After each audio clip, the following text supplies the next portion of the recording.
yaghurrannakum billahil ghurur. Kamu jangan tertipu dengan kehidupan dunia. Makanya saya itu orang yang paling fanatik sujud. Soalnya kalau suwun jenengan sing sujud. Wes sujud salat 5 waktu lah nikmati.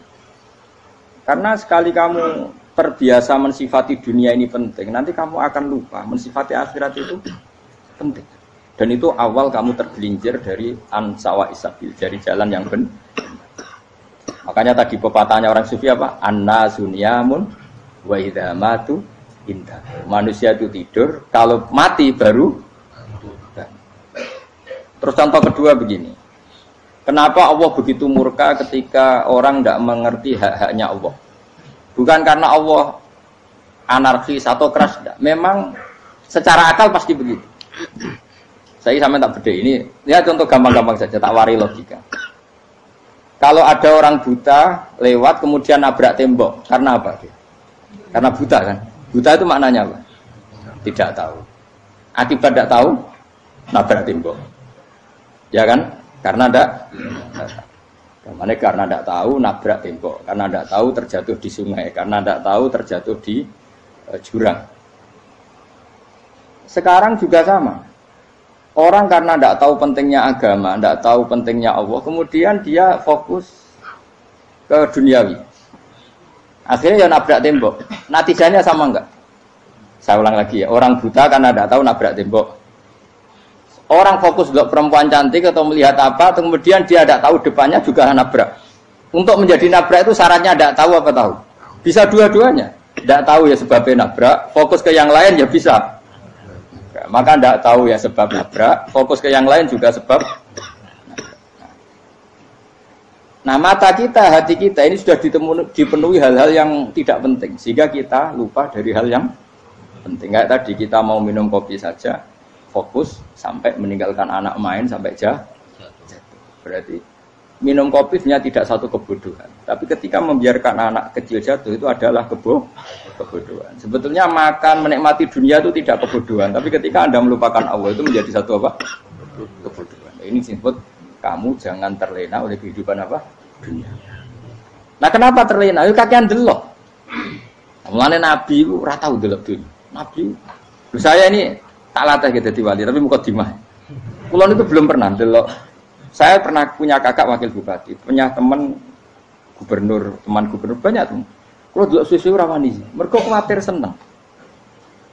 Nabi itu pernah, Nabi itu jenenge manusia, pernah lewat gitu. Kemudian tonggo-tonggone Nabi kebetulan pas pulang bawa unta-unta banyak. Itu Nabi melihat mungkin 0, sekian detik. Itu dilori pengiran. La tamuddanna ainaika ila ma matta'na bihi azwajam minhum zahratal hayatid. Jadi misalnya koyo Rogen misalnya delok wong numpak Alphard pejabat ana sing bukakno. Enak aja nak jadi wong ngene iki. Kalimat itu direkam oleh Allah bahwa Mustafa pernah ngomong enake dadi wong iku numpak Alphard ana sing bukakno. Tapi kita tetap kirim. Sehingga nanti di akhirat kalimat itu direkam misalnya nanti ternyata yang numpak Alphard misalnya nyuwun sewu misalnya yang numpak Alphard tadi tetap di neraka, kamu ya ikut di neraka. Karena dia menikmati Alphard lali akhirat, kowe yo ngangen-angen kepengen seperti itu. Maka poinnya sama. Kalau pun rokok bareng. Terus ada orang sujud di musola, melarat sujud. Kowe enggak pernah enake dadi wong iku. Padahal sujud itu yang menjadi orang masuk surga. Terus kowe ditakoki ning akhirat. Kowe tahu angen-angen dadi wong sujud mboten nate. Tapi kowe tahu angen-angen mewah nate. Yes, seneng ono kira-kira gitu. Lha iku latara undal pas kowe roh ilmu yakin pas wae mlebu neraka. Lha iki mulane tak ajari dini kiat-kiat supaya kira mlebu. Makanya latih melihat dunia gue juga kesuwen. Misalnya di konco, di pejabat. Kalau nanti di keluarga pejabat, sampai sekarang pun saya sering punya teman. Buat nanti kalau melihat bahwa dia pejabat. Karena saya takut dosa. Saya melihat dia seorang mukmin yang sujud, yang sholat. Saya bodoh sekali kalau melihat dia pejabat. Karena itu tidak ada artinya di akhirat. Saya sampai sekarang yang saya melihat presiden orang yang mukmin, sehingga saya harus hormat. Saya melihat bupati orang yang mukmin, sehingga saya harus hormat. Melihat sampean ini wong sing mukmin, malah gue jalalan barang ini sudah mukmin plus. Jadi rasa tiga kartu pinter gue jalalan. Jalalan gudul bisa gaya bisa. Gudul lu rano mana nih? Oh, anu gak angger wong iso maca kitab apa? Gundul. Jos lah. Jadi saya ulang lagi ya. Makanya saya itu nanti kalau sampean alim sudah kayak saya, itu pasti nggak kagum sama sahabat. Sahabat itu, apalagi Rasulullah ya tentu. Sahabat dulu aja yang gampang ditiru. Sayyidina Umar ketika ditusuk oleh siapa? Abu Lu'lu siapa? Al-Majusi. Abu Lu'lu itu seorang Majusi. Dan Umar itu orang pendendam. Dia orang pendendam. Tapi tentu karena dia orang baik, ya pendendamnya hal-hal yang baik. Coba kalau kamu ditusuk orang itu dendam nggak? Kira-kira sebagai manusia kan dendam. Itu tanyanya begini sama yang ya taruh sekarang orang dekatnya. Yang bunuh saya tadi siapa? Oh itu Abu Lu'lu Al-Majusi, Hulamul Muhirah. Dia budaknya Muhirah. Majusi, iya ya Umar. Dia sudah mau mati. Itu ngendikan gini, sama siapa alteknya? Alhamdulillahilladzi lam yaj'al maniyati biyadi rajulin sajadalaka sajdah yuhajuni biha yaumal qiyamah. Ya Allah, terima kasih sekali ya Allah. Engkau mentakdirkan saya dibunuh oleh orang yang enggak pernah sujud. Kalau saja dia pernah sujud, maka dia berhak menuntut saya dengan sujudnya untuk masuk surga. Artinya gini, kalau dia ditusuk orang yang pernah sujud, misalnya Sayyidina Umar kok ditusuk oleh Ruhin, kemudian Umar masuk Ruhin masuk neraka, aku tetap pedih Gusti. Isowai sujudnya dia menjadikan enggak berhak masuk neraka. Artinya Umar sangat hormatnya pada sujud itu dia enggak berani. Jadi kira-kira kok Umar sujud kowe iku kira-kira rawani maksudno anak kowe mlebu neraka. Piye-piye di kekuatan sujud yang mempotensikan tetap dia masuk surga. Makanya dia seneng, dendamnya kesampaian. Syukur lah nek sing mateni aku ora tau sujud. Dadi tak patut nang neraka langsung gludeng ngene kira-kira gitu. Saking hormatnya ambek sing jenenge sujud. Tapi kita sekarang enggak. Rawong ning musala sujud, ya jeneng wong nganggur. Otak kita ini sudah PKI lah kamu. PKI halus. PKI yang tanpa kartu, paham? Makanya Allah kalau muji sujud, enggak sampean tak latih supaya baca Quran yang benar. Kayak apa Allah bikin Ka'bah? Kayak apa mulianya Ka'bah? Itu dibikin Allah untuk apa? Lil akifina wa satusai warrukais sujud, dan untuk orang-orang rukuk dan sujud. Ketika Allah menurunkan rezeki di bumi dan di langit, itu perhitungannya Allah masih itu asli. Rabbana liyuqimus shalah faj'al afidatan minan nas tahwi ilaihim warzuqhum minas sama. Gusti, ben nak sujud ku kuat. Piye-piye menungso nak ramangan ra kuat. Nak is kuat, dia tenaga yo ben sujud. Liyuqimus shalah. Ketika Allah muji orang baik, atta ibunal abidunal hamidunas saihuna satruse arraqiunas sajid. Yang rukuk yang sujud. Karena tadi ketika nanti Anda di akhirat, kenangan terbaik Anda di dunia itu hanya sujud. Liane itu coba misalnya kene akhirat terus video disetel sih. Pas kongkoi-kongkoi ini perapatan. Bariku nglamonem disetel. Beda di pegawai negeri. Ngayal gajine sakmene, engko sakmene gue ayo wan terekam kabeh. Oh ora sini-sini wong. Terus tokoh idola sing duwe wae sing tumpakane Alfa di sekretaris saya. Iku mbok nang utakem iku berpuluh-puluh tahun. Dan itu jumlahnya poinnya misalnya 100.000. Bareng idol anu Kanjeng Nabi mau 10%. Cuma gayanya mau sholawat. Tapi sebetulnya agak tahu bayang no ini miskinan Mbak Amit nih miskinan. Gayanya mau sholawat tapi teke ora tahu kepengen melarat koyo. Itu direkam. Makanya dari Habib-habib sing alim-alim niku almar'u ma'aman ahabba hada targhib wa tarhib. Kita ini kan sering dimotivasi mubaligh. Mubaligh itu kan saya naik dewe nak ngomong. Harus pokoknya seneng Nabi swarga. Dari Habib-habib sing alim nak ngritik, masalahnya dewe mu almar'u ma'aman ahabba. Wong dibarno wong sing diseneng. Apa kamu bisa menjamin seneng Nabi saudure seneng wong-wong itu? Jangan-jangan kita lebih berkeinginan seperti orang tertentu yang kaya raya, yang terkenal, yang hebat. Meskipun kowe oleh sana muni seneng Kanjeng Nabi. Jangan-jangan status cinta kita terbukti ke orang itu. Iya toh, misalnya gambarnya pasang neng kamar, wah, partai, uang, kuasa. Terus, kue nyumbang masjid nyuwun sewu mau 50.000, tapi bareng nyumbang untuk kemenangan orang itu 10 juta. Nyebut uang itu satu hari 100 kali, nyebut Nabi bedak sholat. Warung dihitung, dipoling mbak malaikat, disurvei buat dipoling orang pokoknya. Dengan cara begini, status senangnya orang ini ke siapa? Ya, ono pengajian sholawatan nyumbang 50.000, nanggo pemenangan Habis sudah diundang hayya ala sholah mlaku ngenteni komat. Tapi nak diundang acara kampanye teko ngarep sedurunge 2 jam. Baru sekian di polling, terus kadar cintamu ke siapa coba? Dari sekian indikator misal cara polling. Jangan-jangan diputuskan lebih senang ke itu. Ya sudah almarhum aman. Apa? Makanya kata orang-orang alim almarhum apa? Orang itu terserang disenangi. Masalahnya kita tidak ada jaminan lebih senang Nabi. Ya ora ono jaminan saya aman misalnya. Hitung dhewe-dhewe ora usah meneng terus kok wedi dosa wis kadung dosa iku wis kadung. Makanya Sufyan Ats-Tsauri itu dadi wali ku mangsa mergo ibadah akeh mboten. Sufyan Ats-Tsauri gurunya Imam Syafi'i. Dadi wali ku sederhana. Sama tak ceritane orang-orang jadi wali dengan cara yang sederhana. Tapi kan niru copy paste ya, artinya ora apa ya, KW lah. Kalau niru gak apa-apa, tapi KW kebaikan. Sufyan Ats-Tsauri itu ditanya, kenapa kamu sedekat itu sama Allah dan Anda keramat? Jadi resepnya begini, Pak. Saya itu belum pernah ke masjid nunggu adzan.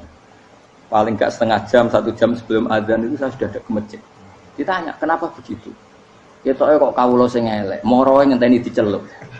Wis ngerti nak waya yak mono iku Allah nyeluk. Misale saya punya cah dalem atau saya punya karyawan, tiap jam 8 itu buka toko. Nah, bayangno itu juga. Saya punya karyawan tiap jam 8 tugasnya buka. Selalu buka tokonya ngenteni tak panggil. Rohen, toko buka. Siap. Tapi besok ya ngono lagi. Jam 8 buka. Siap. Tiap hari gitu. Kira-kira kendaraan karyawan iku goblok apa sopan? Kira-kira. Enggak jawab deh. Goblok kriting terus kowe gitu. Nah, Sufyan Ats-Tsauri tidak mau gitu. Wong wis ngerti nek Allah yang mono wayahe manggil. Dadi ya anggere jam 8 wis ning kono. Dadi nek Allah hayya ala sholah pun Gusti. Hayya ala sholah pun penting mriki. Iku sudah dadi wali. Oh, iku saya buat tiru tapi KW lho. Enggak masalah, tapi ini kan resep, no. Lho mangkel lo gak kira-kira. Ana karyawan tiap jam 8 kon buka toko. Selalu marane ngenteni di panggil. Jadi wali dulu tuh punya cara muamalah sama Allah tuh luar biasa. Ya ora usah mbok tiru terus kemen dadi wali wis ra iso kadung salah. Biasa wae. Aku lah nganti saiki ya biasa wae. Aku mau masjid ngenteni mekomat ya biasa wae. Tapi aku kan iso dadi wali lewat jalur liya lah aku ya. Jalurku kan akeh. Mulang ya mari wali, sabar ning coba ya mari wali. Jane ana jalur fikir ya mari wali kan. Tapi kan loro, fikir loro. Jadi Imam Adil ya wali, di bojo judes itu wali, masyhur. Ana wali ku barokah di bojo judes. Iki ya jalur dadi wali. Wah lebih ngeri lagi. Ngeri tenan nganti akhirat dijak wedi.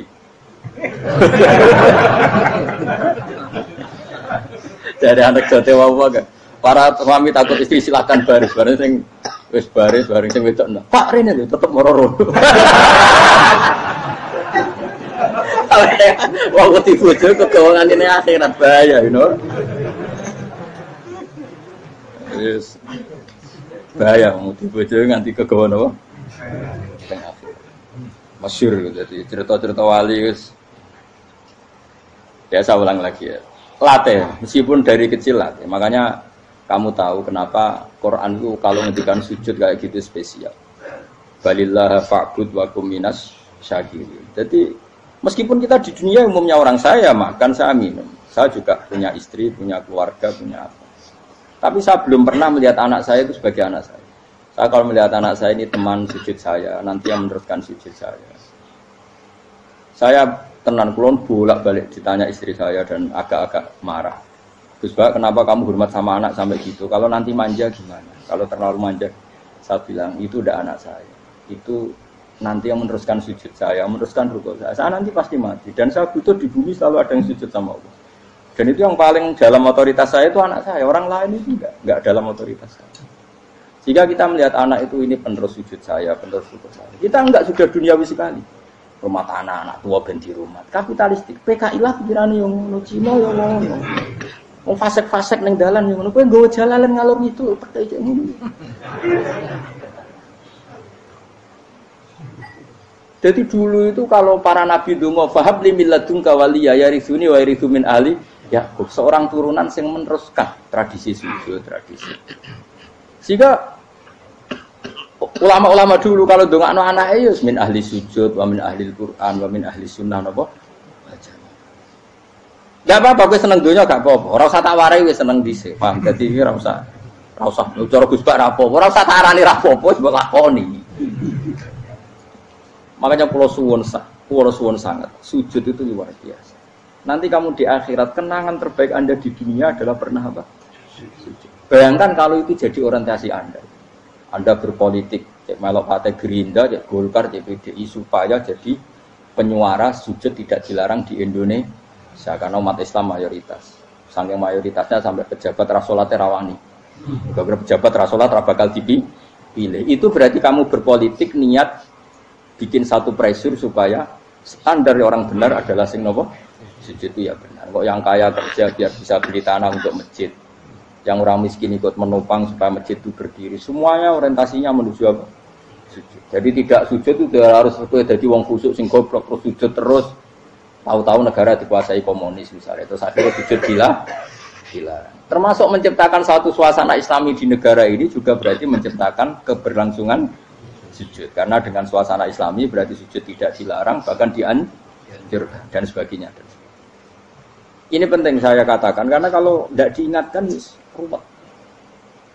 Nabi itu pernah punya anak dalam. Anak dalam itu setelah mau boyong terus santri itu ditanya, kamu minta apa sama saya? Ya Rasulullah kasih waktu 1-2 hari mau saya pikir. Karena yang menanyakan orang yang sayyidul awwalin wal akhirin setelah sekian 2 hari, minta apa kamu? Jaluannya gak tanggung-tanggung. As'aluka murafaqataka fil jannah. Saya minta jadi temanmu di surga. Oh Nabi kaget tuh. Kok kalian diwarai wong? Mboten nanti sing marahi. Kok nang kowe diwarai wong ndak ada ya. Terus. Kenapa kamu minta itu? Kata tadi, kalau saya minta dunia itu nanti zailah. Dunia itu pasti hilang, faniyah pasti hilang. Maka yang abadi adalah saya jadi temanmu di surga. Tapi apa kata Rasulullah jawab? Fa'inni ala nafsika bikasrotis sujud. Ya sudah kamu bantu saya, kamu memperbanyak sujud. Kayak apa? Nabi pun mintanya fa'inni ala nafsika bikasrotis sujud. Saya bantu untuk menolong diri kamu memperbanyak apa? Sujud. Makanya di pertama surat turun itu ada wasjud. Kamu bersujud dan kemudian mendekatlah kepada Allah. Tapi sekarang enggak. Karena kita kena hijab duniawi, mitra penting, semuanya penting. Dan semuanya penting itu makna di hati kamu adalah khadun. Bahkan ngidolakno kiai perkara khadun nafsu, kowe nak dadi kiai gede. Wah, teko ditolak al-badru. Wale napu widato MC-ne muni Saiful Fadilah wal Karomah, mbah sauni-unine MC. Bariku disangoni dihormat. Tekan muji ulama wae dari segi dun. Ya, bariku iso wayo akeh macam-macam. Utek nek selek, tekan muji ulama wis dari segi. Makanya saya ini termasuk ulama. Kalau kan saya ngebis biasa. Kalau jarang kerso di panggungnya seneng dulu. Supaya semua ulama udah dipandang secara apa? Dunia. Saya sampai sekarang ngedus anak kulo biasa. Teng pasar gitu biasa. Kulo marung teng pasar mangan gitu biasa. Nak seneng kulo ben atas nama wong alim karena apa? Kalau kita terlalu menikmati dunia, lama-lama orang seneng ulama juga dari sisi dunia. Keren dadi kiai teko disualami dicucupi munggah.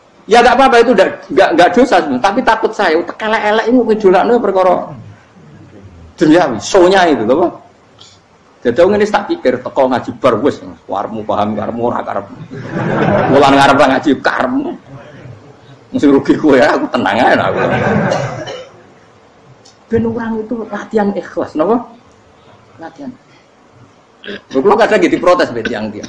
Gus, jenengan sekali-kali nak tidak tak derekno kok umum. Aku itu tidak mengharamkan itu, meneh kula dereng tuwa. Dereng haji malah turun, topa meneh. Dalane ra roh dereng kiai malah ngel-ngel. Rukin tahu tak menderekno ning kota, tak kon sepeda motor hen terno ning gone Malibu. Dalane tak roh malah yo neraka. Lha kene dalan akhirat ora roh donya ra roh. Lah tak koyo wong ijo urip.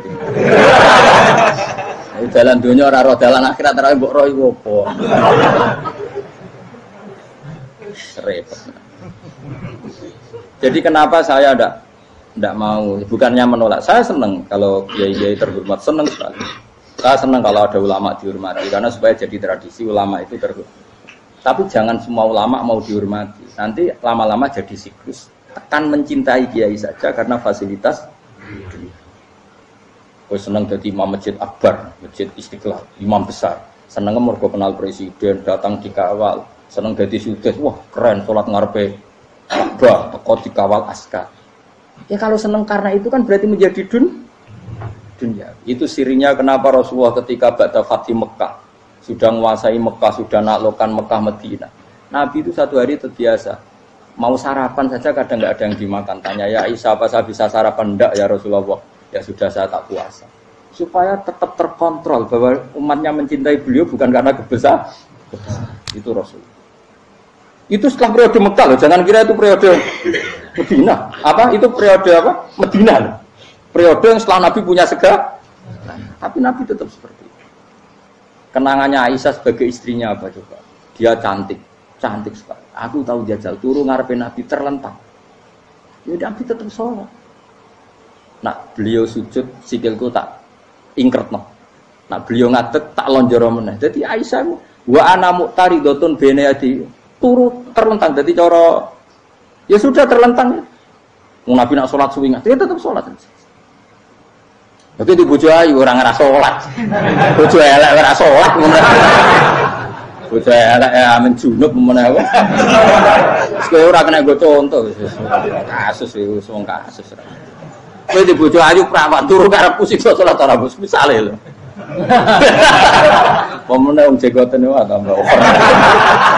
Mustafa kalau orang nyek jenggoten liyane ora karo situ. Mergo nang nyek wong akeh dosa, nang nyek wong sitok ora. Misale dosa tak hitung mau ke sore. Aku nyek dosa sitok, mulang ganjarane 10, cek susuk piro? Cek sarplet orang dagang cek. Cek badi. Iku ana adene ra ikhlas. Ra ikhlas aku yo ra ikhlas ilmuku, malah lara. Malah rokok ping 13 sebenarnya. Makanya ini dipikir ya, saya ulang lagi, harus dipikir secara matang-matang bahwa kita tidak boleh terlena oleh kehidupan dunia. Menjadi bodoh kan Anda minum teh, kemudian anak Anda jatuh di pinggir Anda. Paham? Nah, sekarang menyangkut mukjizat. Ini masih tentang ayat ini, nanti sampean tahu logikanya.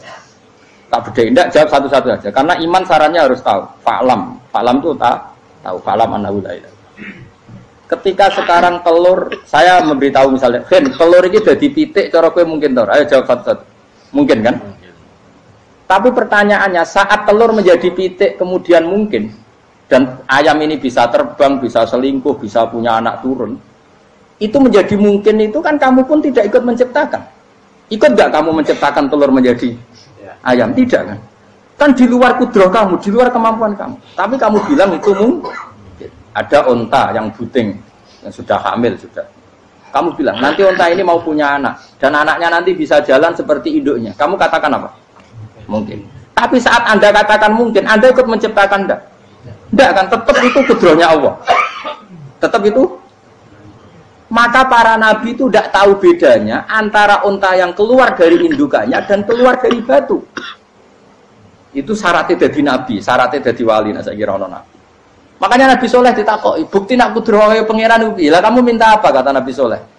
Silahkan ada unta keluar dari batu itu. Nabi Soleh bisa. Ya tenan terus unta keluar dari batu. Terus kaumnya gawo. Wah kok hebat tenan unta metu kok batu. Jare Nabi Soleh, ya padha karo unta lahir kok indukane. Bedane apa? Ya beda. Lah bedane apa? Metu kok watu kok ya ora melok gawe. Metu kok indukane ya kowe ora melok gawe. Bedane apa? Tapi tekemu kena hijab, ngono niku ana bedane. Cara nabi-nabi ora roh bedane. Lah kula termasuk warasatul anbiya ya ora roh bedane cara. Waras utek kula niku waras.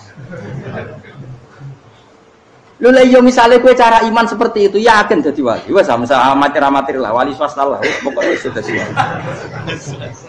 Jadi manusia itu lucu, sesuatu yang dia pun tidak bisa. Iku sok bedakno. Kalau telur menjadi ayam mungkin. Sapi keluar dari indukan mungkin, biji padi menjadi padi besar mungkin, tapi nak watu kok jadi biji padi mukhal. Lu saat yang dikatakan mungkin itu apakah manusia ikut memberi? Tidak kan? Ikut menciptakan? Harusnya kan dia bilang, yo aku menyaksikan itu karena ada kekuatan X yang menciptakan itu. Harusnya dia kalau mau konsisten kan, Saya tidak bisa menciptakan telur jadi ayam, tapi ada kekuatan lain yang menciptakan, dan saya tidak bisa. Jadi telur keluar dari ayam ya kita tidak bisa menciptakan, sapi keluar dari induan ya kita tidak bisa menciptakan, termasuk untanya Nabi Soleh yang keluar dari batu besar kita. Makanya semua Nabi itu tidak tahu bedanya, itu bedanya Nabi sama enggak Nabi. Makanya Nabi itu tenang ya, masyhur. Ketika perang Khandaq, Nabi itu kelaparan. Kemudian Jabir datang, ya Rasulullah, istri saya menyiapkan makanan untuk orang 6, karena kambingnya hanya kecil. Maka hanya orang 6 saja engkau boleh datang ke situ. Tapi Rasulullah dengan santainya, ya ahlal Khandaq. Padahal yang ngeduk Khandaq itu sekitar 3.000, ya ahlal Khandaq. Halumu ilayya, ayo ke Jabir, karena Jabir sona atau amat, bikin makanan untuk kalian. Itu 3.000 orang. Wah, Jabir dimaki-maki sama, sudah bilang untuk orang 6 Nabi, ya apa-apaan orang banyak. Itu mesti tidak cukup, kita mana. Nabi santai, bilang ke istri kamu Jabir jangan buka makanan itu kecuali saya. Ya, pakai Nabi matur pengiran. Gusti ini cukupkan untuk orang banyak. Sama Allah di ACC ya terus cukup. Karena bagi Nabi tahu betul. Sekarang ketika beras menjadi beras, apa dalam kudrah kamu, dalam kemampuan kamu, enggak kan? Ketika sistem tubuh kita makan kemudian jadi kenyang, apa dalam kemampuan kamu? Kue muni mangan maknane sego bolebokno mulut, terus kue darani punya kemampuan makan. Apa setelah itu kamu mengendalikan sistem saraf kita, sistem urat kita? Enggak kan? Jadi Nabi itu ora bedane, justru itu jadi Nabi.